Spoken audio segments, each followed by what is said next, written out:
જય શ્રી રામ બધા ભાઈઓને અને હિન્દુ ભાઈઓને ખાસ કરીને આ વિડીયો શેર કરવાનો છે.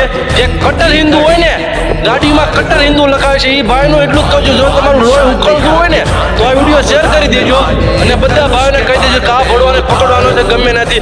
અને મારા સરકારથી પણ એટલી અપીલ છે અમારા હિન્દુ ભાઈઓને કે આ તમે આ સરકાર આને પકડો અને આને સજા અપાવો, કેમ કે કરીને અમારા ગૌ માતાનું અપમાન ના કરે. કેમ કે ગૌ માતાનું અપમાન થાય છે તેથી અમને ઠેસ લાગે ને અમને ઠેસ લાગે તેથી કાળિયા ઠાકર અમારા દ્વારકાવાળાને ઠેસ લાગે છે.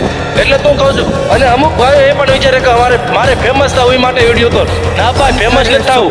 પણ એક મારો નિયમ છે કે જે દિવસ ધર્મ ઉપર વાત આવે છે, જે દિવસ ગૌ માતા ઉપર વાત આવે છે ને તેથી હું શાંત રહેવાનો નથી અને રહેશે રે. કેમ કે ગૌ માતા છે એટલે હંમેશા ને હંમેશા એટલે ગૌ માતા છે એટલે આ બધા ભડવા જે અત્યારે ગૌ માતાનું ખુલ્લા માંસ કાપે છે અને ખાય છે ને પાલટીઓ બનાવે છે, તો એ બધાને મારા પેટનાને કહી દઉં કે જે દિવસે હિન્દુના દીકરા જાગે ને એ દિવસે તમને ભારતના બહારના ખૂણે તમને રહેવાનું ભી પડી જાય છે. તો આ બને એટલો વિડીયો આગળ શેર કરી દો અને કોમેન્ટમાં જય શ્રી રામ લખવાનું ભૂલતા નહીં. બાકી બધાને જય શ્રી રામ.